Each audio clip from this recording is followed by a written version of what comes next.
Olhando para a indústria multibilionária de videogames hoje, É uma grande indústria de entretenimento, maior que a cinematográfica. eu acho que ninguém podia imaginar que isso viria de uma origem tão humilde. Tá bom, 1-0 então. Ralph Baer construiu essa pequena máquina no porão dele, que mudou o mundo. Ralph afirma que ele inventou o Pong, mas não foi. Essa patente é besteira. Era uma festa e tanto. Tinha muita maconha. É assim que lançamos os games, hein? Muitas histórias de sexo na hidromassagem da Atari. Era sexo, drogas e videogames. A Atari deixou de ser só uma empresa hippie para ganhar dinheiro. Nolan Bushnell, você é um visionário reconhecido. Eu era jovem e burro. Nunca tinha administrado uma empresa. Todo mundo teve a mesma reação. Do que o Nolan tá falando? Do que ele tá falando? Tinham muitas personalidades fortes em conflito. Sega era o Davi contra o Golias.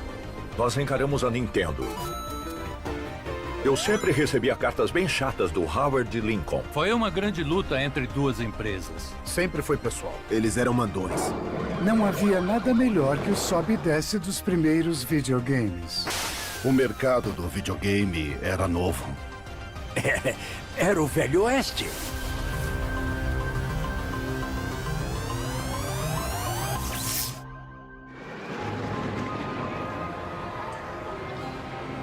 Quando eu estava na escola de engenharia, comecei a trabalhar em um parque de diversões, no departamento de jogos. Senhor, o que acha de arriscar 3 vezes por 1 centavo para ganhar um belo prêmio?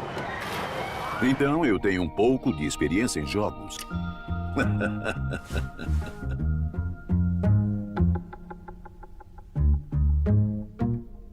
Vamos lá. Quem vai arriscar mais uma vez? Eu tinha uma boa ideia do que as pessoas gostavam, de quanto estavam dispostas a pagar e com que frequência jogavam. O foco mesmo era fazer as pessoas jogar várias vezes, mesmo que perdessem. Perdeu de novo. Que tal arriscar de novo? E quando eu convencia outras pessoas que elas podiam ganhar, eu me convencia. Então, com o tempo, nós percebemos que o futuro é bastante manipulável só com força de vontade. Por meio dessa experiência, Nolan passou a ver os jogos como uma indústria. Então, ele acabou sendo aluno na universidade, que era, na época, o centro a mais importante no desenvolvimento da computação gráfica. Eu era estudante de engenharia na Universidade de Utah. E lá joguei um jogo chamado Space War. O Space War era um foguete contra um foguete num jogo de 2 jogadores. Tinha um campo de gravidade em torno de um sol e basicamente podíamos disparar mísseis um contra o outro. Eu fiquei hipnotizado. O objetivo do Nolan era pôr um espaço para moedas na máquina e por isso no arcade.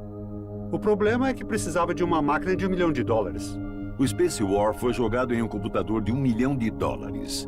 E a economia do negócio de máquinas operadas por moedas dizia que o máximo que poderia cobrar era cerca de 25 centavos. Veja o que você leva pelo seu dinheiro. Se você gosta desse tipo de coisa... Ninguém conseguia fazer os números funcionarem. E eu disse, quer saber? Algum dia.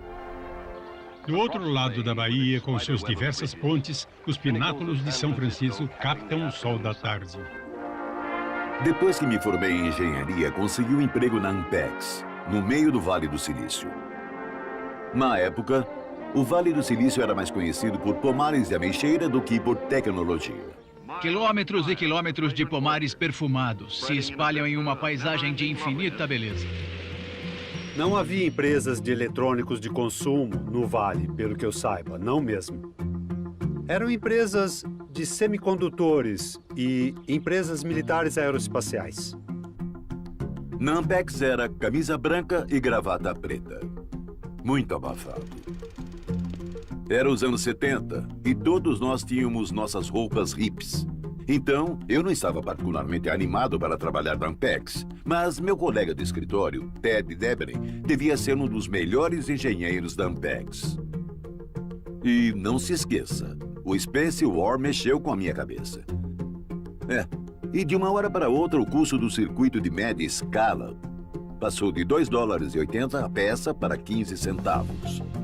E quando vi essa queda de preço, eu disse, agora é a hora de fazer uma cópia do Space War. E eu fiz o Computer Space. O circuito estava indo bem, mas no que dizia respeito ao arcade, eu pensei, esse é um jogo espacial? Então eu modelei essa coisa espacial e o Ted encontrou um fabricante de barcos de fibra de vidro para fabricar. Era um arcade de fibra de vidro muito futurista que era muito incrível, com cores brilhantes. Parecia uma espécie de foguete deco. Nos campos universitários, o Computer Space funcionou muito bem. Mas, por isso em um bar de trabalhadores, não deu certo. Ele tinha muitos botões, sabe? As pessoas não entendiam como jogar. Os nerds entendiam porque eles estão acostumados com computadores. Foi muito decepcionante. Foi quando aprendi que o axioma básico dos bons jogos é fácil de aprender, difícil de dominar. Sabe, nem por um femtosegundo acho que eu voltaria a Apex. Então eu decidi sair e começar uma empresa com o Ted e acabamos chamando de Atari.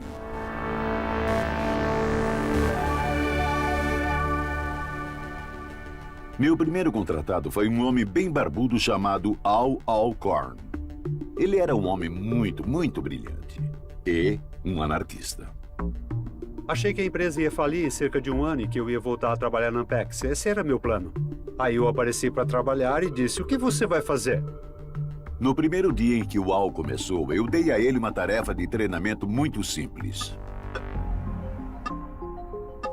O Nolan descreveu um jogo de tênis com um ponto de movimento, placar de pontos, uma rede e 2 raquetes. Aquele era o jogo mais simples que alguém podia fazer. Eu entendi o que eu tinha que fazer. Se ia vender ou não, eu achava que não. Eu acho que ele fez isso em uma semana. E isso acabou, é claro, virando Pong.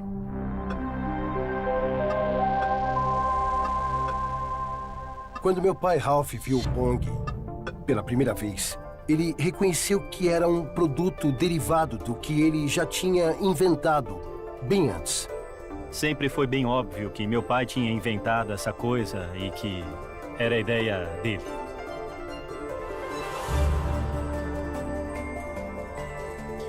Uma das pessoas mais importantes nessa indústria foi Ralph Baer, é claro. Pegue o seu útil Sweet Tooth Scrubber. Ele sempre pensava em jeitos de usar o que estivesse por perto, para fazer outras coisas. E isso incluía coisas como jogos de ação que nós conhecemos. Espero que tenhamos um pouco de diversão. E se todos se reunirem, vamos jogar um jogo de ping-pong juntos. É isso aí, pra cima, pra baixo. E agora está complicado, hein? Eu roubei a ideia do Ralph Baer? Sim e não. 1, 2, 3. Eu achei que fosse só um jogo. Nós criamos o que chamamos de caixa de todos os propósitos. Os módulos plugin vão cobrir uma variedade de aplicativos, como jogos de TV. Não há dúvida que Ralph Baer inventou o console doméstico de videogame para televisão. Então, acho que ele é um cara interessante. Ele nasceu em 1922 na Alemanha, durante a ascensão de Hitler. Ele conseguiu sair da Alemanha 6 meses antes da Noite dos Cristais. A maioria da família Baer pereceu nos campos de concentração. Mas Ralph se estabeleceu em Nova York. E ele era um técnico de rádio. Ele levava jeito para ser técnico. No dia 1º de setembro de 66, meu pai estava parado em frente ao prédio da autoridade portuária em Nova York. E já fazia anos que ele tinha a ideia de usar a televisão para mais do que apenas uma máquina passiva. Mas foi nessa hora que ele sentou e escreveu tudo. Foi um momento de descoberta. O Ralph foi pioneiro na maneira de entender o quanto se poderia usar a TV para alguma coisa além da visualização passiva. Com essa caixa, quando chegam os comerciais, a pessoa aperta o botão, um gravador começa, o televisor vai gravando. A visão dele era que a TV podia ter um uso melhor. Na manhã seguinte, não consegue lembrar o canal em que viu uma coisa que você queria sair e comprar. Uma das coisas novas que isso poderia fazer era impulsionar as compras. É só você discar o número certo, eu disco o número da empresa no meu telefone e o seu pedido será realizado e entregue sem nenhum problema. Ele era a Amazon de 1969. A empresa em que ele trabalhava na época, a Sanders & Associates, trabalhava para o Exército. Ele conseguiu fazer a Sanders construir um laboratório. Ele disse, eu tenho uma ideia, me deixa brincar. Naquela época, dava para chamar as pessoas da linha de montagem. Então ele chamou uns caras e disse que tinha um quarto secreto no 6º andar e começou a trabalhar em jogos para televisão. Então ele tinha a sua própria área, com algumas pessoas trabalhando para ele. E acabaram fazendo por conta própria para desenvolver a Brown Box. O protótipo original da Brown Box fazia muitas coisas. Mas o ping-pong, no final, foi a ideia que mais pegou. Meu pai trouxe um protótipo, eu e meu irmão jogamos, fomos as primeiras crianças. Fizemos os primeiros campeonatos e eu ganhei. Eu acho que na gravação tá claro que ele perdeu o tempo todo. Eu derrotei o meu irmão, não importa o que ele diz. Mas a gerência da Sanders decidiu que não era uma empresa de eletrônicos de consumo. Não vamos construir isso. Ela procurava por um licenciado. Não estavam no negócio de fazer produtos de consumo. Enfim, ele se sentou com a Magnavox e eles produziram um produto comercial chamado Magnavox Odyssey. A primeira linha Odyssey era um console preto e branco. E tinha 2 botões separados onde a pessoa controlava os pontos. Não dá para projetar coisas na sua tela sem ter um supercomputador. Então eles fizeram umas folhas de plástico para parecerem com uma quadra de tênis. O Odyssey foi exibido em 1972, no Vale do Silício. Foi uma demonstração. Muitas pessoas foram chamadas, inclusive pessoas de outros negócios. Nolan viu a Odyssey da Magnavox lá. Ele assinou o livro de visitas e ele foi. Eu ouvi dizer que havia um videogame sendo exibido e eu pensei, essa é a minha área? Quem me afrontou fazendo videogame? Mas não fiquei impressionado desde o minuto em que o vi. Era confuso. A interação era engraçada porque o jogador tinha o controle da bola após acertar. Era sem pontuação, sem som. Para mim, foi um projeto incompleto. Então, eu melhorei isso. Eu o tornei funcional, tornei melhor. O pensamento de que isso ia me causar alguns problemas nem passou pela minha mente. Eu visitei uma demonstração do Odyssey. Não fiquei impressionado. Eu disse, vamos fazer esse jogo e melhorar. A ideia era um exercício. Então, atribuí isso ao Al. Fui para a lousa, desenhei o que queríamos e ele disse, está bem, eu consigo fazer. Conseguimos fazer funcionar, mas foi terrível. Com certeza não era divertido, porque era muito rápido e não dava para pegar o jeito, ou era muito lento e ficava chato demais. Al Alcorn olhou como era o jogo Odyssey e achou um jeito de tornar esse jogo mais atraente. A primeira coisa que precisávamos era garantir que o jogo tivesse uma ofensiva. E isso foi criado pelo ângulo em que a bola saía da raquete, dependendo de onde a raquete batia. Foi quando decidimos que íamos aumentar a velocidade da bola após X número de jogadas. Ele disse, tem que ter som. Então eu disse, tudo bem, eu já volto. Fui dar uma olhada e achei alguns sons que já estavam lá no gerador de sincronismo e comecei a usar. Desde então, tem artigos escritos dizendo que o som era brilhante. Acho que isso é hilário. Eu acho que em 3 semanas ficou tão divertido que ficávamos depois do trabalho para jogar a maldita coisa. Em algum momento, o Nolan e o Ted disseram, tá legal. Vamos colocar o jogo no arcade e deixar no local na Taverna Handicaps, para ver o que o público acha. Era um bar de cerveja pequeno, um local simples, sabe? Que tinha um monte de jogos nos fundos. 3 dias depois, recebemos uma ligação para comparecer lá e pensamos, droga, temos um problema com a máquina. Daí eu fui até lá e, para minha surpresa, quando abri a caixa de moedas, saiu um monte de moedas. Não estava quebrada. Estava tão cheia de moedas que a máquina não aguentava mais. As pessoas ficavam esperando o bar abrir, então eles entravam para jogar e jogavam o dia todo. Me lembro de estar na Taverna Handicaps e o Nolan chegar e me dizer, vamos entrar no negócio de fabricar. E eu e o Ted dissemos, de jeito nenhum, somos engenheiros, não sabemos nada de manufatura.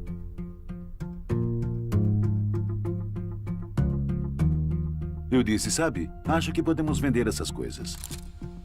nós tínhamos dinheiro suficiente, $300, para comprar as peças para 12 unidades.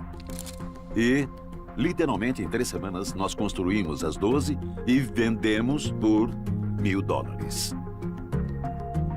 Eu cheguei no Al e disse, olha, temos que aumentar para 100 por dia. Ele disse, você ficou louco, Nolan? Insano. Sempre que eu vejo uma ideia nova, eu penso na hora em todas as razões para aquilo não dar certo. Eu sou um pessimista. Mas eu sou otimista e acredito que se achamos que podemos fazer isso, é porque podemos. Não tínhamos experiência, não tínhamos funcionários, não tínhamos dinheiro, não tínhamos espaço. Nós alugamos uma pista de patinação antiga. Aquela era a nossa fábrica. Mas como contratar pessoas? A única coisa que ocorreu foi ir a uma agência de empregos para conseguir as pessoas e... o que poderia dar errado? Eu não sabia que todas essas pessoas eram necessitadas. E é claro que não tínhamos previdência. Era uma época louca. Mas, bem aos poucos mesmo, nós começamos a saber o que estávamos fazendo.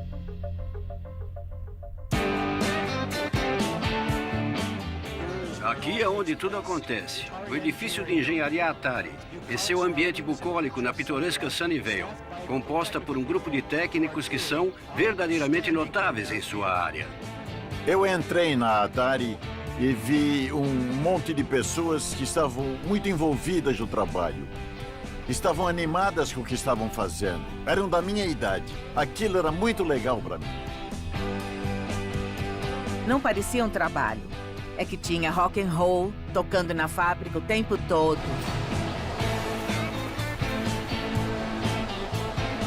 O que era incrível. Eu lembro do Steve Miller e o Mood Blues.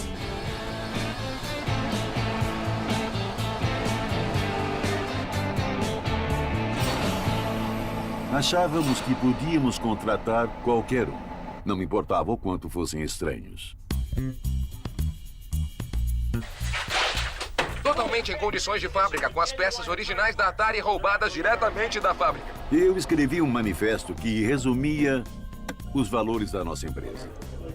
Queríamos tratar a todos da maneira mais igual possível. Por exemplo, eu não permitia vagas de estacionamento reservadas para os executivos. Não nos importávamos como a pessoa se vestia, não nos importávamos quando a pessoa ia trabalhar e nem se a pessoa ia trabalhar. Faça seu trabalho e está tudo bem. Tínhamos essa atitude, as pessoas eram adultas e livres para fazer o que quisessem. Éramos engenheiros jovens, excitados, flertávamos e tinha uma brincadeira engraçada. Eu lembro de uma moça que fazia o top do biquíni de couro. Algumas pessoas usavam. Não se usava a parte de baixo, era desnecessário. Muitas pessoas, depois de uma bebedeira, iam para casa juntas, com certeza. Eram os anos 70 e isso fazia parte da cultura americana nessa época. Acho que é difícil olhar para isso pelo modo de vida atual, porque era muito diferente de hoje. O que queremos? O que queremos? Agora! Nos anos 70 foi quando nasceu o feminismo. E a Atari abriu esse caminho de certa forma. A Atari tinha uma política de trabalho igualitária. Eu nunca pensei que mulheres ou homens fossem tratados diferente. Eu tinha 48 pessoas comigo uma época e ninguém me tratou de forma diferente porque eu era mulher. Houve também toda essa ideia de cultura de hidromassagem. Uma coisa que, pelo modo de vida atual, pode até parecer meio promíscuo. As pessoas ficavam nuas e entravam na hidromassagem no final de uma festa, sabe? Era meio que normal. Eu acho que foi uma mulher que deu a ideia. Eu fiquei encarregada de escolher as cores das salas diferentes e isso incluía os azulejos da hidromassagem, que eram azul e laranja. Elas tinham o logotipo da Atari no encosto. Eu me lembro do dia em que eu e o Nolan decidimos trazer a hidromassagem. Tinha horas que a hidromassagem ficava trancada com gente lá dentro, então dá pra imaginar o que devia estar acontecendo. Eu nunca fiquei naquela banheira de hidromassagem. Fizemos uma reunião do conselho uma vez na hidromassagem, mas nem pensamos nisso. Olha só, eu sei jogar. Agora ele tá comendo cornflakes. 2, 3, 4. A Atari, para mim, é um conjunto de padrões de como ter uma empresa divertida. A cada 2 semanas, Si Batíamos a meta, tinha cerveja à vontade. Era pizza e cerveja grátis. Naquele momento, a gente era bem conhecido como o lugar mais divertido para se trabalhar no Vale do Silício. Ficávamos sabendo de histórias sobre a Atari e tinha uma espécie de cultura lendária. Todos fumavam maconha na linha de montagem. O Nolan devia ficar chapado uma boa parte do tempo. Tinha um cheiro diferente no ar. É assim que lançamos os games, hein? É engenharia em ação. Tinha muita maconha. Então, não sei se você conhece aquele papel de seda SD Modiano. Qualquer pessoa na empresa podia passar uma mensagem para qualquer lugar do prédio e ouvíamos... SD Modiano para a sala de conferências. E esse era o código de que alguém queria sair e fumar um baseado. Eu me lembro do dia em que disseram não fumem maconha na frente do prédio. Vão para os fundos. E assim fizemos. Era um ótimo lugar para trabalhar. Eu faria tudo outra vez. Com certeza. Mas sem drogas.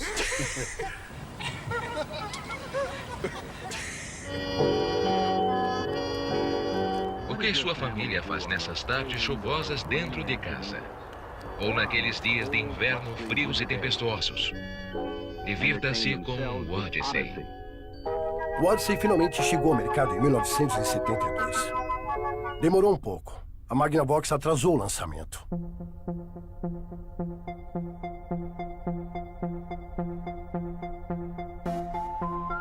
No momento em que saiu, a tecnologia contida nele não estava mais tão atual quanto poderia estar. Eles venderam cerca de 350 mil ou mais dessas unidades. Boas vendas, mas com certeza não estourou. O Magnavox Odyssey não foi um fracasso e nem um sucesso. Meio que por causa da Magnavox. Quer economizar $50 e resolver 2 problemas de uma só vez? Adquira o Odyssey da Magnavox. O Ralph ia gostar se fosse comercializado melhor. Esse valor de R$ 99,95 está apenas por R$ 49,95 quando você compra uma TV Magnavox de 17 polegadas ou maior. A Magnavox fabricava TV e muitas pessoas achavam que iam precisar de uma TV dessas para fazer funcionar o aparelho. Limitaram o potencial. Meu pai ficou muito aborrecido. Odyssey, agora no seu revendedor Magnavox. Eu acho que meu pai achou que eles tinham se comprometido demais. Então, não foi tão bem aceito na consciência da nação da forma que uma coisa nova pode ser. Eu acho que o Ralph se sentiu um pouco negligenciado e deixado para trás. Ele achou que a Magnavox devia estar se esforçando mais e os obrigou a ligar para seus advogados.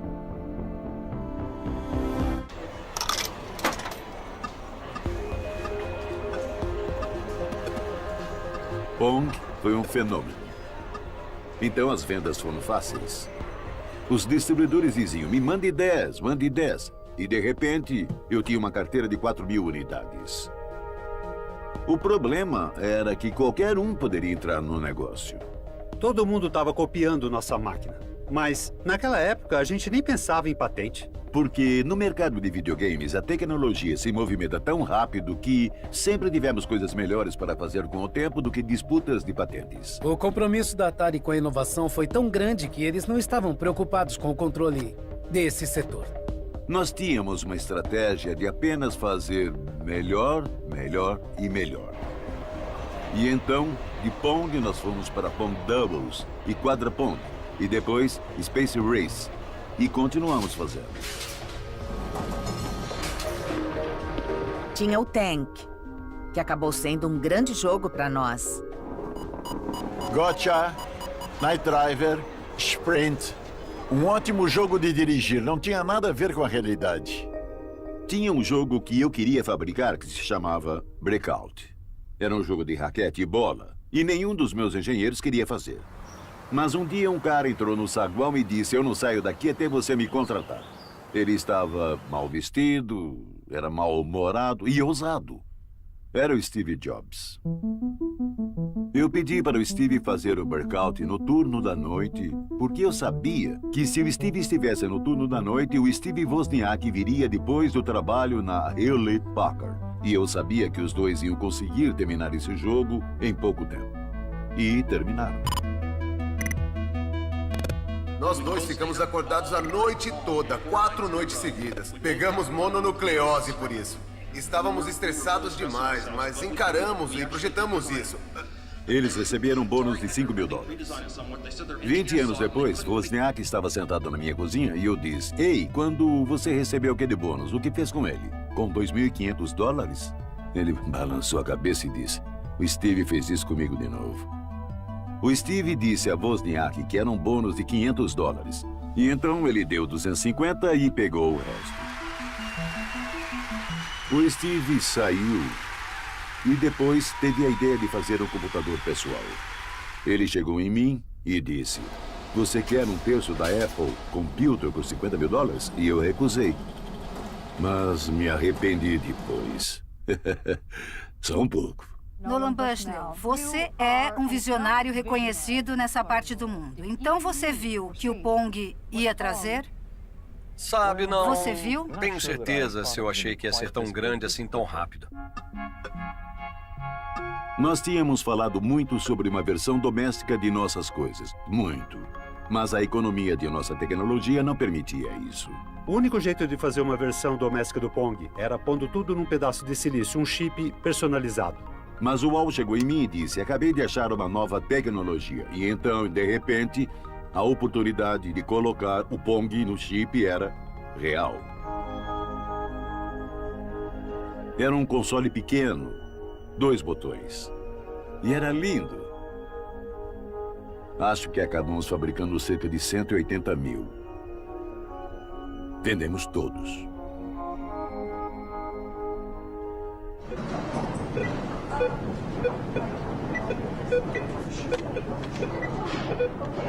Nesse momento, Ralph Baer ainda era o cara da Sanders Associates, aparecendo com novas invenções, mas o sucesso fenomenal do Pong doméstico não ia passar despercebido por ele. Muitas pessoas, muitas empresas ganharam dinheiro com as invenções do meu pai. Quer marcar, Bill? Vamos ver se você consegue. O que irritou ele foi que outras pessoas levaram crédito pelo seu trabalho. Quer dizer, qualquer um ficaria. Se aproxime, faz um pouco mais rápido. Era muito importante para ele fazer as pessoas entenderem que essa ideia era dele. É claro que Ralph Baer foi quem projetou o primeiro jogo que funcionava. Eu nunca tive nenhum problema com o Ralph até ele começar a alegar que foi ele que inventou o Pong. Ele inventou o Odyssey e era muito diferente do Pong. O Nolan Bushnell está afirmando que inventou o videogame e meu pai ficou ressentido por alguém tentar roubar o crédito. Se o Ralph tivesse sido um grande promotor, um tipo de cara que se engrandece, aí tudo bem, ele teria conseguido bem mais reconhecimento, podia ter ganhado muito mais dinheiro e teria muito mais pessoas atrás dele. Mas ele não era assim. Ralph Baer é o pai dos videogames. O pai dos videogames é uma concepção que considero meio fantasiosa. Eu não sinto nenhuma antipatia pelo Ralph, nem um pouco. Eu acho que ele era um engenheiro analógico brilhante que fez um trabalho muito bom mesmo. Mas em termos de sucesso comercial, sou eu. Ponto final. Acho que eu estava na hora certa, no lugar certo, com habilidades técnicas e percepção nos negócios para lançar uma indústria. O Ralph entendeu que as pessoas podiam jogar na TV. O Nolan descobriu como se divertir. Não me surpreenderia nem um pouco que o Ralph agitou os executivos da Magnavox, dizendo que tinham que ir atrás da Atari. Podia ser os anos 70, mas negócios são negócios e se tinha dinheiro envolvido, eles iam atrás dos infratores. O Nolan Bushnell e as pessoas da Atari estavam mais focados em novas e excitantes ideias para se manterem à frente do público do que tentando proteger as ideias dos jogos. Mas Ralph Baer se sentia muito diferente sobre as patentes. Ele era engenheiro e engenheiros vivem de patentes. O Ralph Baer e a Magnavox mandaram uma carta notificando que eles tinham uma patente sobre os jogos. E, então, eles queriam que a gente parasse de fabricar. Eu achei aquilo enganoso, porque a tecnologia deles era diferente, não tinha nada a ver. Quando li aquela carta, eu disse: essa patente é bobagem, porque era abrangente demais. E a razão dela poder ser abrangente era porque foi o primeiro que tinha sido lançado, era definitivo. Eles estavam afirmando que um ponto, colidindo com outro ponto em uma tela de vídeo, estava protegido pelas patentes. O Ralph era extremamente bom em fazer anotações. Ele escreveu tudo. O que foi ótimo no final, porque não havia como ele ter conseguido ser bem-sucedido como foi se não tivesse feito isso. Ele conseguia ter uma ideia e escrever tudo na forma descritiva para os advogados transcreverem diretamente nos formulários. Ele foi muito bom nisso. E isso ajudou muito para a decisão pela patente. Os advogados disseram, podemos lutar contra eles, podemos vencer. E o Nolan disse, quanto isso vai me custar? Ah, pelo menos $1 milhão. Eu não queria gastar muito tempo disputando isso, então eu concordei com uma licença paga. Ironicamente, esse acordo foi uma das chaves para o sucesso da Atari. E olha o truque. Eu decidi que íamos pagar, mas apenas uma quantia mínima de dinheiro. E em nosso acordo, exigi que eles fossem atrás dos nossos concorrentes. Então, a Magnavox processou todos os videogames da época. Isso ia enfraquecer os concorrentes e estava me fortalecendo. Sem dano, sem infração. Então, eu não estava tão preocupado com o processo da Sanders Magnavox, porque eu sabia que tinha outras cartas na manga.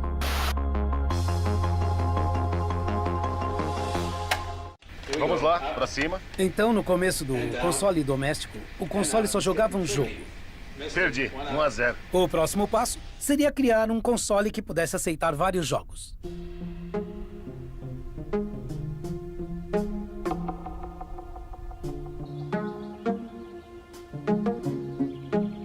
Montamos um grupo de pesquisa em Grass Valley e demos para eles a tarefa de projetar esse sistema. Tudo o que acontecia ali era guardado em segredo. Chamávamos de nosso grupo secreto. Eles trabalhavam em harmonia como um relógio fino suíço. Era uma equipe dos sonhos. Eu fui contratado porque conseguia roteirizar um jogo e projetar chips. E, sem saber qual era a minha missão era ajudar a provar que um projeto programável ia funcionar. O grupo Grass Valley desenvolveu o protótipo para esse videogame doméstico baseado em cartuchos que recebeu o nome de Atari VCS, ou 2600. Foi um ótimo protótipo. O problema era, nós não tínhamos capital o suficiente para lançar isso no mercado da maneira correta. E assim eles procuraram um comprador no ramo de entretenimento. Tenho o privilégio de convidar você para entrar na Atari. Durante os próximos minutos, vou mostrar por que essa é uma empresa tão empolgante e vou contar sobre alguns dos nossos planos para o futuro. Banqueiros e todos começaram a chegar, e então a empresa tentou se arrumar e melhorar um pouco, ser mais corporativa. Puseram um código de vestimenta e nada de barriga de fora. Nós conversamos com a Intel, com a National Semiconductor, os vizinhos do Vale do Silício. Ninguém quis saber. E então, fomos apresentados ao Warner. Um dia eu recebi um telefonema. Estaria interessado numa empresa de entretenimento com tecnologia de rápido crescimento? Isso me soou bem e eu disse sim. E essa foi a minha apresentação à Atari. Eles me mostraram os primeiros protótipos 2600, que era o videogame programável. Foi um momento de encanto para mim. E eu disse, estou vendo o futuro, ele se chama 2600. E eu disse, é um ótimo negócio. Tivemos uma reunião rápida na casa do Nolan na hidromassagem, onde o Nolan me disse que a Warner ofereceu $28 milhões para comprar a empresa. Minha nossa, aquilo foi de enlouquecer. Eu pensei, de repente vou poder criar mais junto com essa empresa. Foi maravilhoso no começo. Gostei disso, hein? Mas foi um casamento bem estranho, porque aquela era uma empresa pública clássica bem conservadora da Costa Leste. E nós não éramos. A cobra come a arma, então ela come, tudo bem. Depois ela desce e engole, e a cobra fica com uma cauda maior. Ela é uma devoradora. Eu lembro de ter escrito um memorando que dizia: o problema é que esses caras estão um pouco fora de controle e se dermos muito dinheiro a eles, não sei como vou controlar. Por quê? Por quê?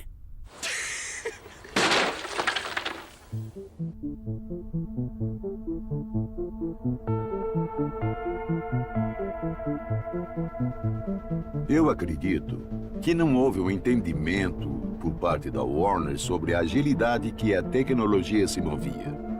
E que uma peça inovadora da tecnologia hoje é lixo em 3 anos. E eu senti que precisávamos começar a trabalhar imediatamente na substituição do VCS. Eu acho que era 1978. Fazíamos reuniões orçamentárias em Nova York em dezembro. Estavam todos da Warner na sala, todos da empresa, todos os setores. Em algum momento, o Nolan disse: temos que começar imediatamente a próxima geração do VCS. Se livre de todo o inventário. Acabou. E eles disseram: acabamos de comprar. Por que faríamos isso? Olha, não era uma nova tecnologia. O VCS tinha só 128 bytes de RAM. Não é nada. Eu queria vender o máximo de VCS o mais rápido possível e começar a nova tecnologia. As pessoas da Atari ficaram me olhando. Achamos que você soubesse como funciona. E todos tiveram a mesma reação.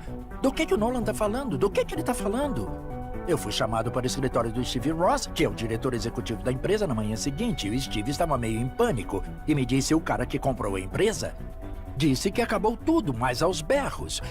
E eu disse: Steve, você não sabe do que está falando. Na minha opinião, em 26 de dezembro, não vai ter nenhum 2600 em nenhuma prateleira, nenhuma loja nos Estados Unidos. E se for verdade, esse negócio está prestes a decolar. Se não for assim, nós estamos ferrados. E é claro, foi uma loucura para comprar. Era o produto mais desejado. Atenção, compradores. O videogame com cartucho está disponível. Obtenha 9 cartuchos, 187 jogos. Ei, eu quero um Atari. Desculpe, só sobrou o da amostra. É meu! Não, George. É meu. A Atari decolou como um foguete. Foi a empresa que se expandiu mais rápido na história dos Estados Unidos naquele momento. Naquele período de 6 meses, após termos comprado a Atari, a divisão de consumo começou a crescer. Há 3 anos, a indústria de videogames era praticamente desconhecida. Agora está produzindo um dos itens de consumo mais quentes da época de Natal. O 2600 foi um dos grandes negócios. Foi um incrível negócio. O Manny conseguiu suprir 2 anos a mais do que eu jamais imaginaria. Mas isso não quer dizer que eu estava errado. Claro que eu estava certo. O Manny estava certo. Ele pensou direito. Eu não errei naquilo. Talvez por 2 anos. Com certeza houve confrontos entre o Nolan e o Manny. Era um lugar que desrespeitava as regras e a empresa estava crescendo. Não dá para administrar uma empresa distribuindo dinheiro a rodo num lugar desordenado. Eu acho honestamente que foi difícil para o Nolan desistir. Bem aos poucos, muito aos poucos, houve uma situação de desilusão. Aquela não era mais minha empresa, eu não era o arquiteto-chefe, o principal fundador disso, o dono da empresa. Eu tenho lembranças vívidas de reuniões gritantes. O Nolan teve um desacordo violento com a direção das coisas. Não é que ele fosse um chato. Ele era, às vezes. Mas o Nolan tem 100 ideias por minuto e acredita que são todas maravilhosas. Mas não são. Às vezes, algumas são muito boas, mas ele ama todas como se fossem filhas. Ele não sabia administrar um empreendimento tão grande como esse se tornou. E ponto. Fim de papo. Que se ferrem. Minha missão era encontrar uma supervisão madura. A Warner teve uma relação com um cara chamado Ray Kassar.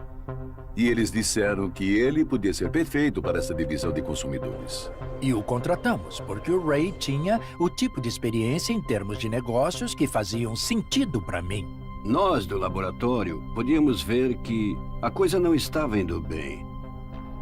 O Nolan foi transferido das operações do dia a dia, promovido, por assim dizer, para presidente do conselho. Não sei como o Ray Kassar foi escolhido para ser o encarregado. Ele não entendia sobre a indústria de videogames, nada. O Ray tinha sido o diretor executivo de uma empresa de tecidos. Parecia que o Ray não entendia nada. Deixa eu explicar os engenheiros da Atari. Um dia eu estava no prédio da engenharia, no banheiro masculino, em pé no mictório, e vi um par de pés descalços ao meu lado. E tinha um cara que estava de sunga. Eu saí e disse: quem é esse? Esse é o fulano de tal, ele não gosta de roupas. Se administra os engenheiros assim. Nolan entendia isso. Até eu entendia isso. Mas isso não deixava o Ray confortável. Eu refleti sobre os erros que cometemos na Atari, porque cometemos uns grandes. Mas o maior erro do Ray, eu acho, foi a completa desconexão. Ninguém gostava dele. Ele não era um deles. Diziam que o Ray Kassar era um idiota. O Ray queria ter uma sala de jantar executiva, vagas de estacionamento para os executivos, o que conflitava com o DNA da empresa. Boa tarde, vindas da Atari. Sabe, tudo estava indo mal para mim. Meu grupo de serviços de marketing é responsável por obter visibilidade máxima para os videogames. Devemos levar em consideração a facilidade de compreender o objetivo do jogo. Foi desagradável. Estavam transformando a Atari parecida com Nova York, como uma empresa corporativa. O que acabamos de mostrar são alguns programas que são preparados na Atari para nosso crescimento futuro. Para manter esse crescimento, continuaremos a expandir nossos programas de publicidade. Havia cada vez mais uma mentalidade de nós contra eles. O Ray pensou que eu era um lunático descontrolado. E eu achei ele um idiota pomposo. Ele estava sozinho destruindo nossa cultura corporativa. O formato que a empresa ganhou não era mais divertido. O Nolan disse, nós queremos sair. E saíram. Naquele momento já tinha passado dos limites e ficamos felizes. Eu disse, me demito, e me disseram, não, você está demitido. É a mesma sensação de um pai sendo expulso de casa. Foi essa a sensação e eu não sabia a razão porque ninguém sabia o motivo. Foi triste ver ele ir porque, em nossa opinião, ele era o pai daquilo também. Foi como se parte da família tivesse sido afastada. Mas, muito em breve, todos eles teriam uma surpresa parecida.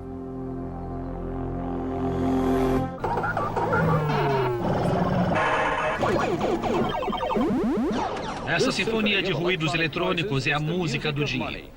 A indústria dos videogames movimentou quase 3 bilhões no ano passado. Esse ano, para provar que eles não são uma moda passageira, 5,5 milhões de consoles de videogames serão vendidos. O início dos anos 80 foi a era de ouro do negócio de videogames. O mercado dos videogames domésticos estava explodindo, mas era o mercado de jogos de arcade que estava impulsionando isso. Foi dali que os grandes sucessos vieram. E a Atari tinha muitos deles e outras empresas também. Todos esses ótimos jogos eram tão diferentes um do outro. Asteroids, Centipede, Tempest, Galaga, Missile Command. O Battlezone tem que estar nesse grupo. Defender, Joust, Dig Dug e, obviamente, Donkey Kong. Um dos primeiros jogos que consolidaram os videogames como uma mídia duradoura foi o Space Invaders. O Space Invaders foi um jogo arcade de sucesso que a Atari não criou. O Space Invaders foi um fenômeno nos arcades. Eu passei um dia no prédio da engenharia e os engenheiros estavam jogando uma versão de arcade do Space Invaders. Eu atravessei a rua até o escritório do Ray e disse, Ray, eu quero uma coisa. Pegue esse Space Invaders e crie uma versão doméstica desse jogo e licencie o nome deles. Pague eles. E você não pode licenciar o nome, roube a ideia. Entendeu? Eu quero esse jogo. Quando começamos a vender o cartucho, ele levou o Atari 2600 para outro universo. O apelo hipnótico de destruir eletronicamente invasores inimigos levou a uma das maiores e mais rápidas explosões da indústria de brinquedos. O Space Invaders foi bem sucedido porque o videogame foi capaz de reproduzir esse jogo como ele existia no mundo dos arcades. A tecnologia do arcade era mais robusta e não dava para colocar na sala de TV. Pac-Man era um grande sucesso no arcade e podia ser jogado no Atari 2600, mas não parecia exatamente o mesmo jogo. Ele não tinha o que o jogo oferecia em um arcade. O Pac-Man tinha um monte de fantasmas perseguindo seu boneco e dava para ir a qualquer lugar e comer os minúsculos pontos que o jogo doméstico não conseguia desenhar. E ganhou a reputação do que as pessoas chamam de Pisca-Man. O Atari 2600 tinha muitas limitações nele. Era um sistema muito primitivo para a época. O Atari 2600 estava vivo ainda 10 anos após seu lançamento. Então a tecnologia era bem antiga e o resto do mundo estava melhorando, criando um hardware melhor e mais rápido. A Atari ainda estava usando tecnologia antiga, quando eles poderiam estar inovando com um novo hardware. Praticamente em todos os jogos que fizemos no Atari 2600, tivemos que criar alguma técnica de programação que fazia alguma coisa que não estava programada. Esperávamos que o 2600 vendesse bem por 3 anos. Vendeu por 12. Porque os programadores se mostraram muito mais espertos do que esperávamos que fossem.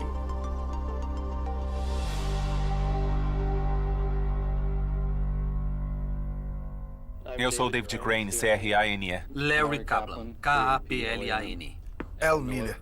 M-I-L-L-R? Bob Whitehead. Eu fiz parte de um grupo de 4 caras que disseram, espera um pouco, dos 20 jogos mais vendidos, 2/3 deles foram criados por nós 4. Nós sentamos na frente do Ray Kassar e dissemos, os jogos que fizemos renderam $60 milhões no ano passado e estamos recebendo salário de 24 mil, achamos que não é justo. Nós queríamos ter uma fatia, alguma coisa, um royalty, um bônus. E o Ray olhou para nós à mesa dele e disse, esses produtos são da Atari. O cara na linha de montagem é tão importante quanto o diretor, porque se ele não montar o jogo, a empresa não consegue vender. Na Atari, nós não gostamos muito de falar sobre quem criou o quê. É porque nós queremos tornar o jogo superstar ao invés do programador. E por que vocês não deviam ganhar o crédito se criaram o jogo? Olha, porque é um produto corporativo, tá bem? São jogos da Atari. Torna mais uma imagem corporativa se a pessoa está comprando produtos Atari. Naquele momento, sabíamos que estava acabado na Atari. Vocês 4 estavam na Atari quando decidiram sair? Trabalhamos juntos na criação de jogos e decidimos que queríamos sair e tentar alguma coisa por conta própria. Decidimos que iríamos produzir, fabricar e publicar nossos próprios jogos. E foi assim que acabamos fundando a Activision. Mas a Atari tinha um monopólio. Os únicos cartuchos que funcionariam no console da Atari eram os cartuchos da Atari. A Atari manteve sua primeira máquina como segredo. Eles não contavam a ninguém como funcionava. E não recebiam bem desenvolvedores terceirizados para fazer alguma coisa funcionar na plataforma. Então, antes de poder fazer um jogo, tivemos que fazer a engenharia reversa do 2600. Isso é uma coisa que eu fiz, num quarto do meu apartamento.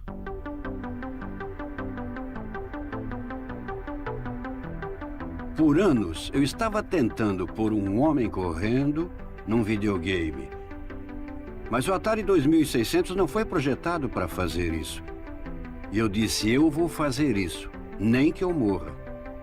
Eu estava perdido na selva com Pitfall Harry, rodeado por escorpiões e crocodilos comedores de gente.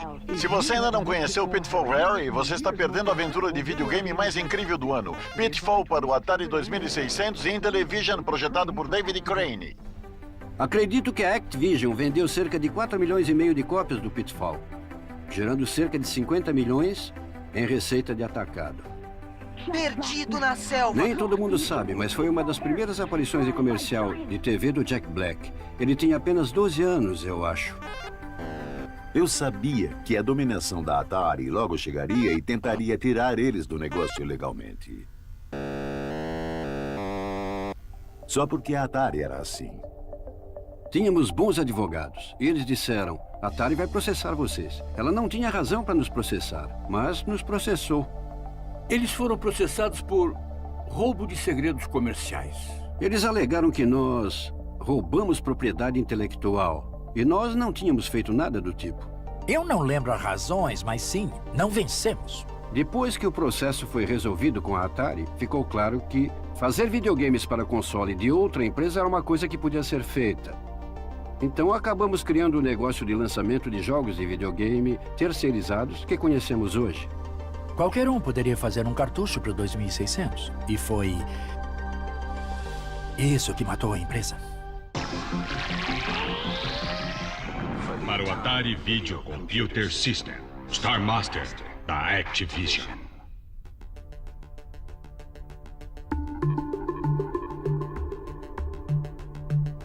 Após o processo da Activision, dezenas de empresas entraram no negócio.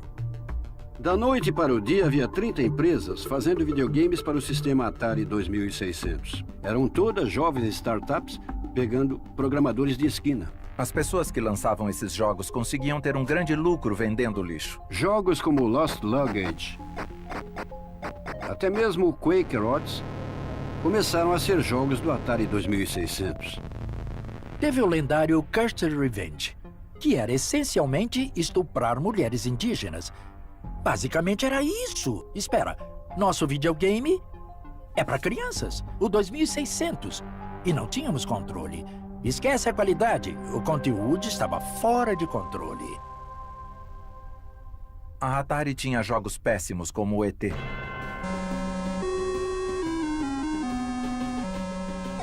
O ET, o jogo para o Atari 2600, é considerado o pior jogo já feito. Steven Spielberg, que dirigiu o filme, insistiu que o jogo fosse programado para seguir a trama do filme.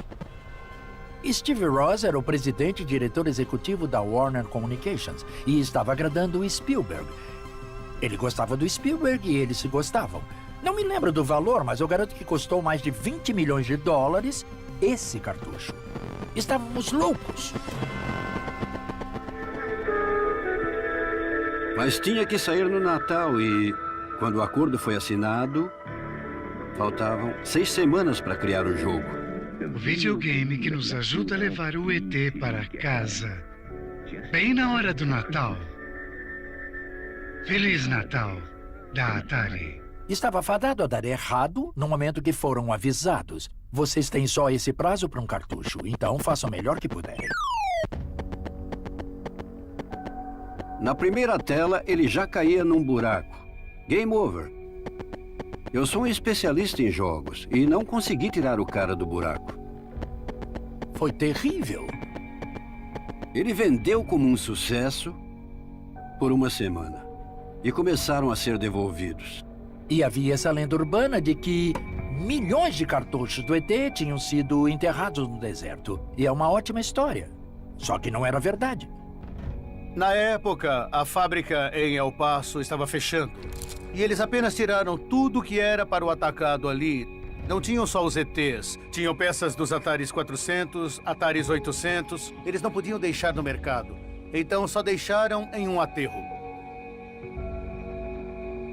Fora isso, o ET foi uma decisão comercial muito pobre e custou milhões e milhões de dólares. Problemas na terra dos brinquedos, pelo menos na divisão de videogames. A Warner Communications, a empresa proprietária da Atari, vem enfrentando grandes problemas desde o Natal. Em 7 de dezembro, eu lembro que recebi uma ligação. O diretor financeiro disse: estamos estimando uma queda de 30%. E foi assim que aquela coisa toda começou então a dar errado. O problema é uma superabundância de concorrência. A Atari já foi uma das 3 empresas neste negócio. Esse ano temos cerca de 25 empresas vendendo cartuchos. A possibilidade de outras empresas fazerem jogos matou a Atari. Se tivéssemos evitado os jogos das outras empresas, estaríamos bem. Muitas pessoas acham os jogos ruins, isso e aquilo. Não foi nada disso. Eles tentaram colocar 15 milhões de unidades no mercado que já estava saturado. E foi isso que causou o colapso. A Warner caiu 1,25 hoje e 16,75 ontem. A Atari Incorporated está demitindo 1.700 funcionários na Califórnia. A Atari demitiu um grande número de pessoas e vendeu a divisão de produtos de consumo. Foi dividida em 2. A Atari acabou. A euforia pelo videogame acabou. Eu achava que a Atari era minha filhinha, era minha herdeira. Foi muito triste ver ela morrer. Era o melhor lugar que alguém podia querer trabalhar. Eu me vi andando pelos corredores desse prédio vazio e, puff, todo mundo foi embora. Li coisas recentemente quando Nolan diz: a pior coisa foi vender para Warner Communication. Que coisa estúpida. Eu me lembro em 83 o Manny dizendo: olha, o negócio dos videogames acabou. Acho que é a única vez na história dos negócios que o líder do mercado abandona os negócios. E eu sempre fico bravo comigo por não sair arrecadando dinheiro e recuperar o negócio. O Nolan previu exatamente o que aconteceu. Então foi triste. Eu só meio que balancei a cabeça, estalei a língua e disse: que pena. As pessoas achavam que o fim da Atari significava o fim da indústria dos videogames. Mas, como se viu, elas estavam erradas.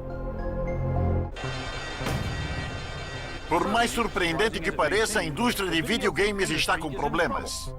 Em 1983, houve um grande declínio no mercado, desencadeado pela falência da Atari. A Warner, que perdeu $500 milhão no ano passado na divisão da Atari, está vendendo a Atari e saindo dos videogames e computadores. Depois que a Atari caiu, a indústria de videogames estava morta. Com a Warner saindo, a indústria acaba? Acho que é verdade. Tudo estava sem esperança. Será que os viciados em videogames estão perdendo seu vício? Ou o conceito de videogames doméstico é uma moda passageira? A mídia concluiu que os videogames domésticos eram uma moda passageira. A indústria de videogames está se tornando muito parecida com o bambolês. As pessoas pararam de comprar e acabou. Os produtos da Electronic Arts estão sendo lançados em 83. E nossos vendedores diziam: para quem estamos vendendo isso?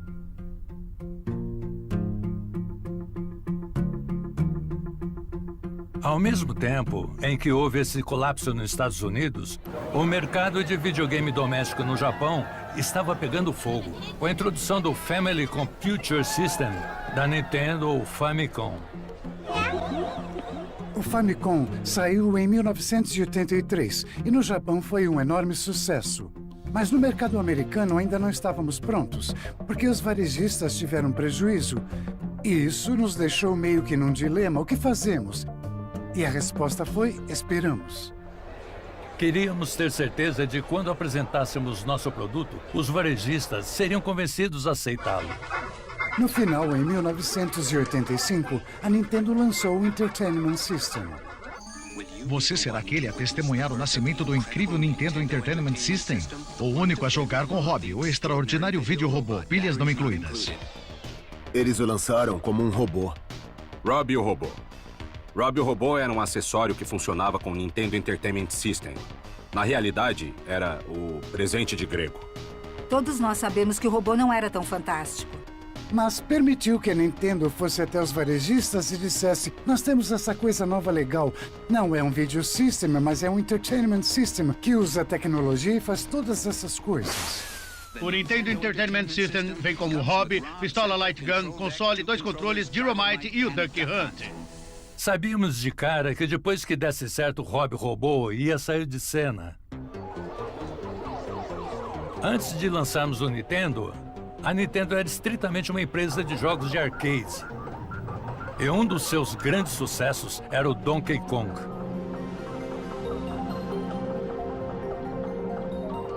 A Nintendo se concentrou em fazer jogos que eram profundos e interessantes e atraentes, porque eles tinham esse prodígio lá. O Donkey Kong foi criado por um funcionário muito jovem, Shigeru Miyamoto.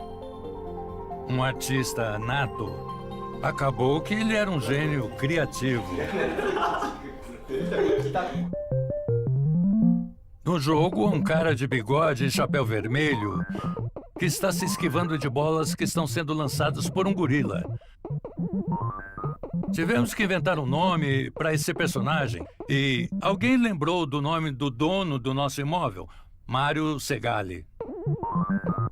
Então decidimos que chamaríamos esse personagem de Mario. E o Sr. Miyamoto adorou. Então ele começou a criar jogos do Mario. Não há substitutos para grandes jogos. Essa é a chave para este negócio. E sem dúvida, o jogo que fez a Nintendo, tanto nos Estados Unidos e ao redor do mundo, foi o Super Mario Bros.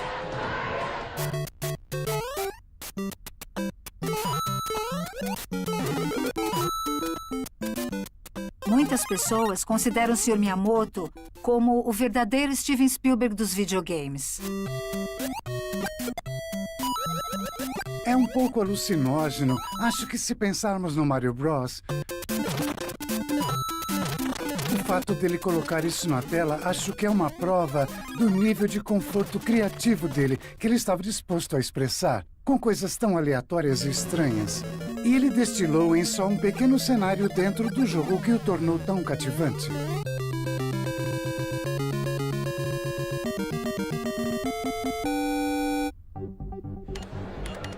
Esse ano, as crianças e seus pais gastarão mais de $3 bilhões em videogames e cartuchos de jogos. Quase 90% desse valor vai para a Nintendo. Rapidamente, nós percebemos que os videogames não estavam mortos e as crianças ainda estavam amando jogar. As vendas decolaram. Clamavam pelo produto e não dávamos conta de abastecer as prateleiras. Voleibol? Esgotado. Mike Tyson tá esgotado. Tá tudo esgotado, moço? Pois é, tá tudo esgotado. Em 1986, sabíamos que tínhamos um mega sucesso nas mãos. Mas, na época em que nós estávamos em pleno lançamento do Nintendo, havia outra empresa japonesa que estava fazendo videogames. A gigante das empresas de videogames, Nintendo, não é mais a única opção no mercado. Nós certamente conhecíamos a Sega. A Sega introduziu um sistema de videogame doméstico concorrendo com a Nintendo. O Sega Master System era um sistema de 8 bits e não teve muito sucesso contra a Nintendo em nenhum mercado. O Sega Master System foi quase como voltar no tempo, porque eles pegavam jogos de arcade que eram legais. Mas quando passaram para videogame, ficaram ruins. Então, ninguém achou que a Nintendo pudesse ser vencida por uma empresa como a Sega. Olha, acho que ficou bom assim. Nós estávamos em completa ascensão. Ninguém pensou que ia acabar.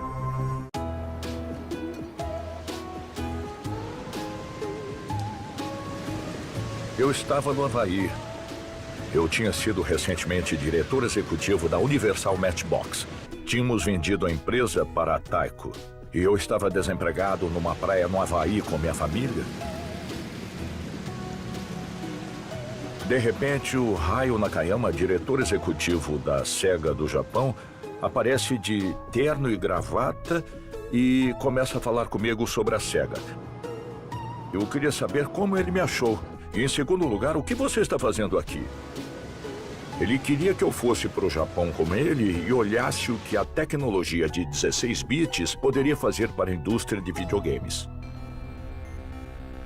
Todos os sistemas até então eram de 8 bits. A última coisa que achei que ia fazer era entrar no mercado de videogames. Mas, quando vi os 16 bits, eu fiquei impressionado.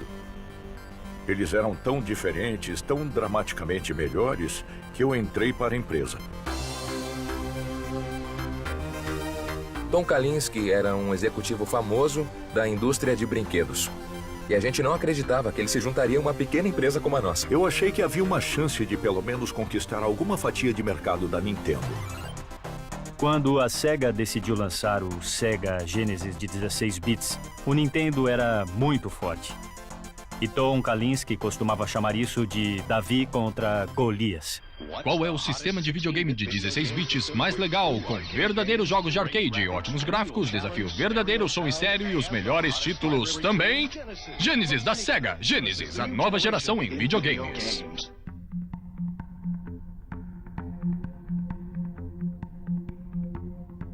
No final de 86, a Nintendo tinha 100% do mercado de videogames domésticos nos Estados Unidos. A Nintendo não queria apenas criar uma plataforma que, como a antiga Atari, poderia ser destruída por jogos ruins de segunda linha.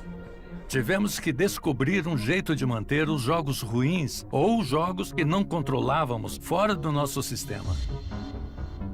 Eles queriam controlar tudo. E eles queriam decidir se aprovavam os jogos com antecedência e aprovar a versão final depois de testar pessoalmente. Foi, de fato, um modelo financeiramente desafiador. A resposta da Nintendo foi tratar os jogos com rigor. Eles controlavam o mercado da produção até a venda. A Comissão do Comércio Americano ainda está investigando acusações que a Nintendo monopolizou a fatia lucrativa do mercado de jogos para videogames. Eles queriam saber como os jogos iam se chamar, eram rigorosos sobre isso. Eles eram mandões. Eu não me vejo como um mandão. Não acho que a Nintendo tenha sido mandona. E funcionou no sentido de que o negócio de videogames não entrou em colapso. Na verdade, cresceu. Não fizemos nada de errado aqui. O que fizemos nos últimos 3 anos e meio foi recriar sozinhos uma indústria que já estava morta. Ressuscitamos o negócio de videogames domésticos. Muitas das outras empresas se ressentiam com o jeito que a Nintendo estava mandando nelas, e estava claro que precisávamos do apoio de empresas menores. E uma das mais importantes que eu podia haver era a Electronic Arts. A parte da indústria que eu ajudei a lançar foi a publicação de jogos como conhecemos hoje. Era praticamente uma operação amadora até eu lançar a Electronic Arts. Eu comecei a levar a SEGA a sério quando ouvi boatos que eles tinham uma máquina 16 bits. Nós pensamos, uau, nós podemos fazer ótimos jogos para ela. E então eu pensei, por que não descobrimos sozinhos como fazer jogos para essa máquina, para não termos que ficar presos a um contrato de licença extremamente injusto? Eu ouvi da minha equipe que a Electronic Arts havia revertido a engenharia do sistema Genesis e que estavam planejando lançar jogos no Sega Genesis System sem pagar royalties para nós. E achei isso errado. Então eu fui para a Electronic Arts e tive uma reunião nada amigável com o Trip Hawkins. O Tom foi muito útil porque ele é um bom homem de negócios americano, razoável e articulado. Ele pode não se lembrar disso, mas perguntei para ele, eu disse, Trip, sua mãe já te ensinou a diferença entre o certo e o errado? E ele ficou muito chateado com isso. A SEGA disse para ele, trabalhe conosco em conjunto para vencer a Nintendo. E o Trip gostou da ideia. E nós elaboramos um contrato de licença que acabou sendo bom para todos.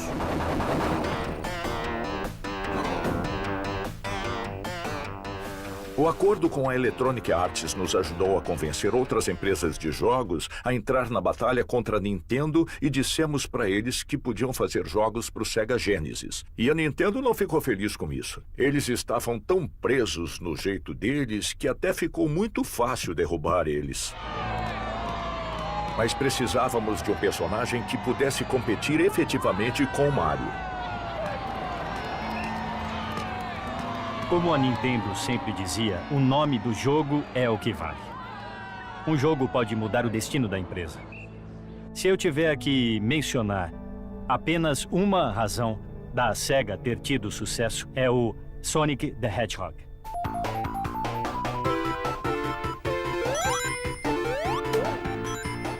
Quando finalmente tive a chance de ver o jogo, fiquei impressionado. Mostrava os gráficos do sistema Genesis, mostrava a velocidade. Eu não tinha certeza se poderia ser tão bem sucedido quanto o Mario, mas com certeza a gente ia tentar. Eu sabia que em vez de ir diretamente contra a Nintendo, nós tínhamos que fazer alguma coisa diferente. Então, minha filosofia básica foi, tudo bem, vamos esquecer o menino de 9 a 12 anos e vamos atrás de um grupo de pessoas mais velhas. O mercado dos jogos de 16 bits acreditamos que é um mercado muito mais sofisticado e estamos focando no adolescente e adulto. O Nintendo era o videogame que os pais davam para os filhos. O nosso videogame era um presente de um tio desajustado. E depois, em termos de marketing, provocamos a Nintendo. Tiramos sarro dela. Faz. O que Nintendo não faz. A SEGA faz o que a Nintendo não faz.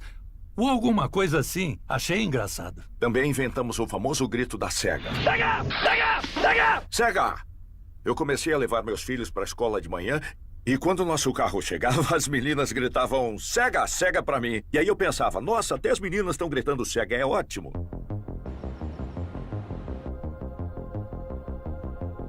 Nós tínhamos o objetivo de vencer a Nintendo.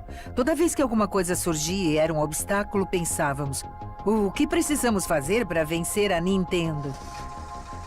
Eles começaram a atacar dizendo que o Mario era o encanador velho e baixinho e eles tinham alguma coisa mais rápida, mais legal. E não dava só para responder, não, o Mario é mais legal. Era um alvo fácil, sabíamos que eles não respondiam, então dava para ser ágil e deixá-los tontos. Estavam bem na frente, com os comerciais e todo o marketing. O Sonic 2 entra facilmente em qualquer caixa de ferramentas. Compre agora. O Sega Genesis tem Blast Processing. O Super Nintendo, não. Eu recebia cartas desagradáveis do Howard Lincoln para parar e desistir da nossa publicidade. Acho que não estávamos levando aquelas coisas a sério, até que eles começaram a ganhar uma parte do mercado. Aí começamos a levar a sério.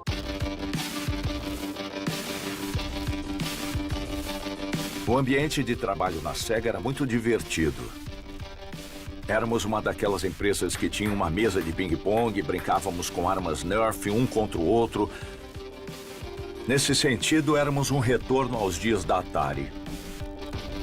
Nós tínhamos uma grande variedade de personalidades. A Nintendo, por outro lado, era velha e chata. Éramos conservadores.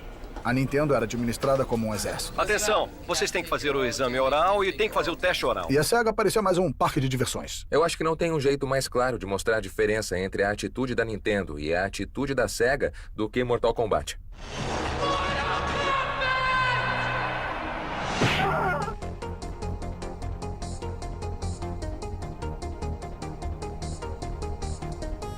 Mortal Kombat foi um jogo projetado para atrair os interesses mais adultos de um adolescente. Se você derrubar ela 2 vezes, você mata ela. Os rapazes adoram violência e sangue. Isso torna o jogo excitante. Tinha uma violência bastante gratuita. Arrancar corações e degolar cabeças. O sangue estava jorrando à vontade. As cabeças são arrancadas com as espinhas presas. Dá pra arrancar a cabeça de um cara. É o que os adolescentes querem. Hoje você ri e diz por que todo mundo ficou tão incomodado com isso. O problema é que foi o primeiro jogo que continha sangue. A empresa Acclaim decidiu publicar tanto para o Sega Genesis quanto para o Super Nintendo.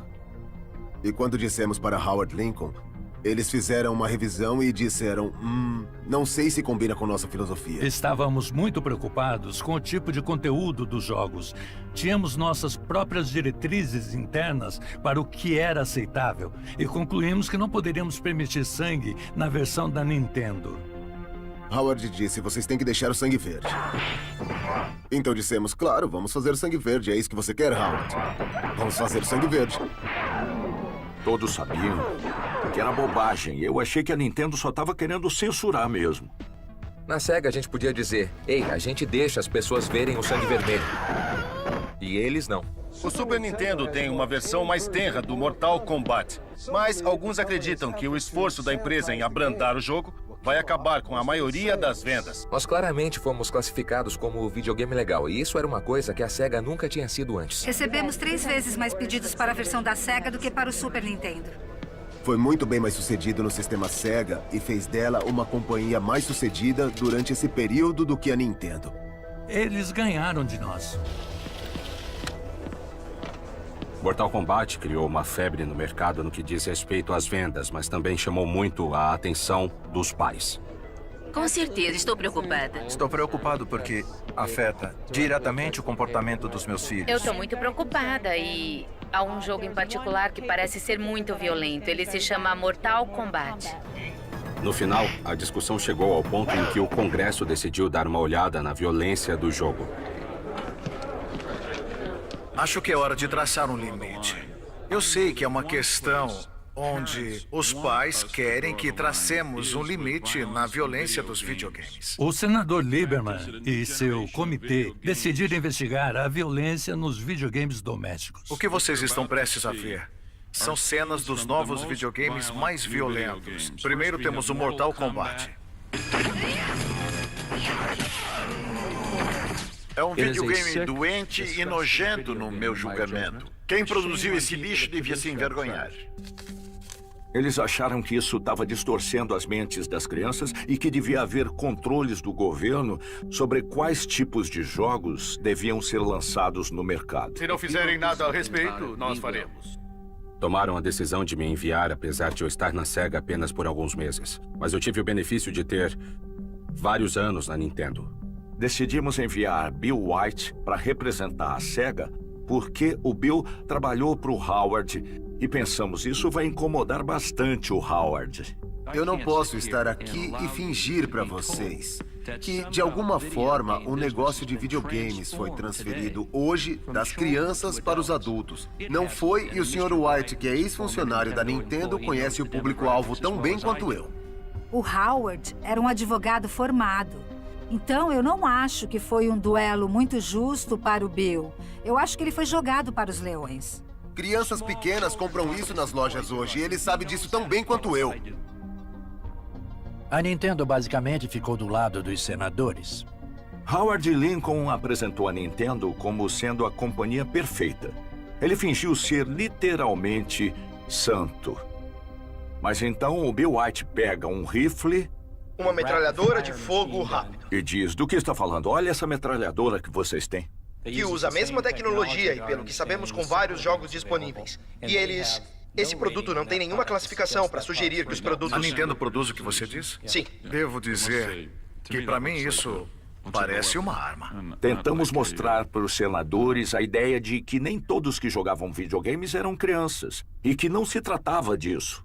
A média de idade do Sega Genesis é de quase 19 anos. E menos de 30% tem menos de 13 anos. Todos acharam que eram crianças pequenas brincando com suas mães. E não eram. Obrigado, Sr. Lincoln. O senhor não é perfeito, mas está tendo uma visão melhor do que a concorrência. Eu acho que o comportamento da SEGA é o mais questionável aqui nesses jogos que nós estamos falando, então... Não foi um bom dia para a SEGA. Eu fiquei muito bravo com o Howard por causa do posicionamento dele, então trocamos algumas mensagens desagradáveis. Mandei um poema para ele. Rosas são vermelhas, violetas são azuis. Você teve um dia ruim, Tom, que peninha. Mas houve uma preocupação crescente que a investigação do Senado causaria um impacto negativo nas vendas de videogames domésticos. Por causa da publicidade negativa, ficamos preocupados que o mercado desaparecesse outra vez. Mas no final, serviu para o bem da Nintendo e para o bem da Sega desenvolver um sistema de classificação que permitisse ao consumidor, os pais, escolher quais jogos eram adequados para os filhos. Ele ajudou a estabelecer que existem diferentes tipos de jogos que são apropriados para diferentes idades ou diferentes gostos, e as classificações codificavam isso para toda a indústria. Foi uma coisa boa. O mercado de videogames cresceu substancialmente. Isso nos ajudou a ampliar o mercado para ir atrás do público mais velho que agora disse: ah, é? Tem coisas aqui nesses tais de videogames que nos atraem também.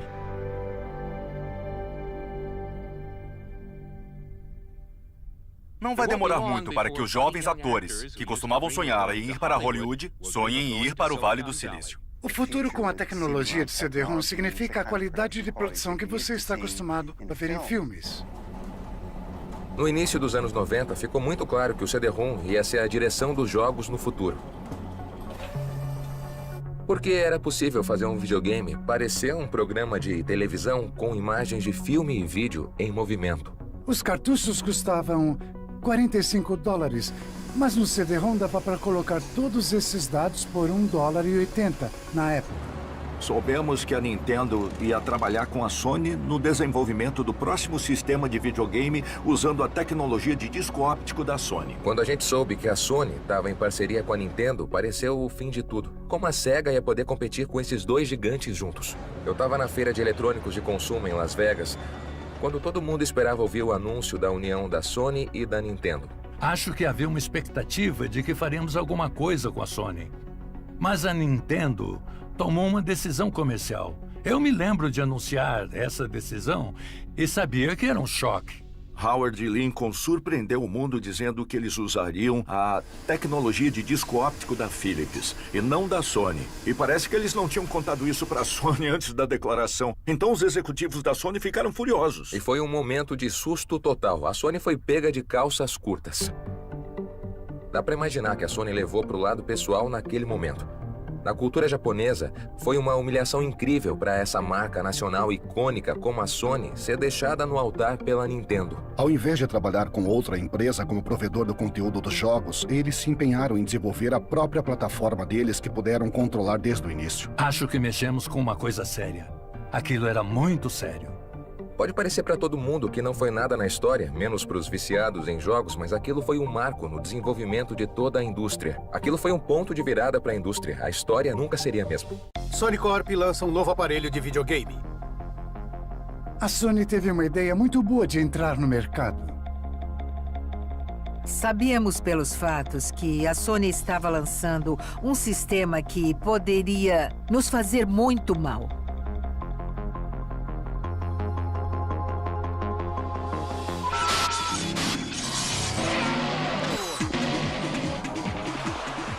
Os cabos estão prontos.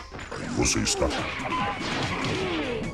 Quando ouvimos rumores da comunidade de desenvolvimento sobre como o PlayStation ia ser poderoso, particularmente que os gráficos 3D eram muito ricos e rápidos, presumimos que ia ser um sistema muito caro. Quer dizer, se você parar para pensar, muitos produtos eletrônicos de consumo da Sony eram sistemas bem caros. Ouvimos dizer que o videogame da Sony teria um preço final de $500. E achamos que não seria bem sucedido porque sabíamos que o preço era muito importante na indústria dos videogames. A Nintendo não estava muito preocupada. Eles pensaram, se eles vão custar $500, é um problema para eles. Houve muita conversa sobre qual seria o preço. Começou em $499 e convencemos eles de que era necessário que fosse mais barato. Iam vender por $399. Acho que a Nintendo deve ter pensado, tudo bem, se eles quisessem ser agressivos, eles venderiam a $399. Mesmo assim, é muito caro. Nós apelamos por um longo período de tempo que precisava ser um preço bem mais baixo até o dia do anúncio. Eu estava lá na sala quando o PlayStation foi lançado. Eu vou pedir ao presidente da Sony Computer Entertainment dos Estados Unidos, Steve Race, que se junte a mim para uma breve apresentação. Eu tinha um discurso preparado, mas eu joguei fora e disse... 299.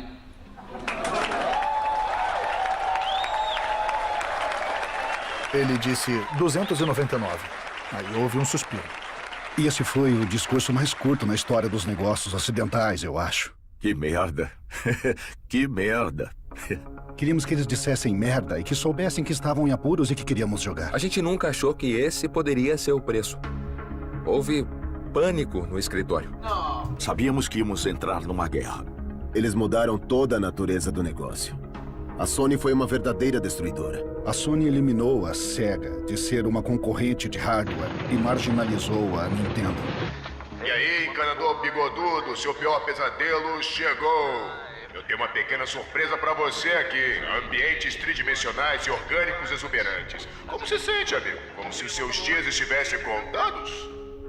A Nintendo meio que ficou na pior por vários anos. A Nintendo, no final, conseguiu voltar e lutar. Mas para a Sega foi o fim. A Sega lutou com toda a força, é claro. Não podemos desistir, mas no final, nossa derrota foi muito óbvia. Foi a sentença de morte da Sega. As decisões começaram a ser tomadas pelo Japão. E eu estava recebendo ordens de fazer coisas com as quais eu não concordava. Estava cansado de não poder tomar mais minhas próprias decisões para a Sega dos Estados Unidos. E foi aí que eu me demiti da Sega. Kalinske deixa o cargo de CEO da Sega. Quando eu soube que o Tom tinha se aposentado, eu enviei uma carta para ele. Querido Tom, fiquei triste ao saber que está deixando a Sega. Você fez um ótimo trabalho nos últimos 6 anos, aumentando a participação do mercado da Sega às nossas custas. Permita-me desejar a você muita sorte em seu novo empreendimento. Tudo de bom, Howard Lincoln, presidente da Nintendo dos Estados Unidos. Fiquei muito comovido com essa carta. Eu senti que era uma mensagem apropriada para enviar a um concorrente digno. Eu nunca considerei isso pessoal. Foi apenas uma grande luta entre duas empresas. Tiramos o chapéu para Tom Kalinske. Ele fez um ótimo trabalho. Foi uma grande luta. No final das contas, tivemos melhores jogos e mais dinheiro. É incrível pensar que o meu pai trabalhou duro lá no porão dele e a sua intenção não era estar em livros de recortes. Ele só queria construir alguma coisa legal. Ele só queria se divertir e acabou virando um negócio. O Ralph não foi reconhecido por muito tempo, mas a sua ideia se transformou em uma indústria de $100 bilhões. Por que eu não ficaria feliz com isso? Como pode ver, tem um botão horizontal aqui. Quando a pessoa faz alguma coisa por paixão, puramente impulsionada pelo desejo e pela crença sincera em um sonho, e ela ainda não sabe o que vai acontecer, e aí dá certo, não existe sentimento melhor. Agora existem milhões de pessoas trabalhando no ramo de videogames e tenho orgulho do fato de termos criado uma indústria. Todo mundo estava criando alguma coisa nova. Era o futuro e dava para sentir isso no ar. Parecia, sabe, uma lenda. Tivemos verdadeiros empreendedores, pessoas empreendedoras procurando a próxima novidade e se esforçando ao máximo para desenvolver jogos. A época do Nolan foi uma época de descobertas. O Nolan gosta de dizer que não passa a vida olhando para o passado. Pensar em como estou triste com o fato da Atari ter sido ferrada por idiotas não é tão importante quanto um novo produto inovador. As ideias são, na verdade, a parte fácil. Qualquer idiota já teve uma boa ideia tomando banho. São as pessoas que vão trabalhar nelas que importam. Eu acredito que a melhor vida é quando você trabalha com muito esforço. Faça o que quiser. Faça com todo o seu coração.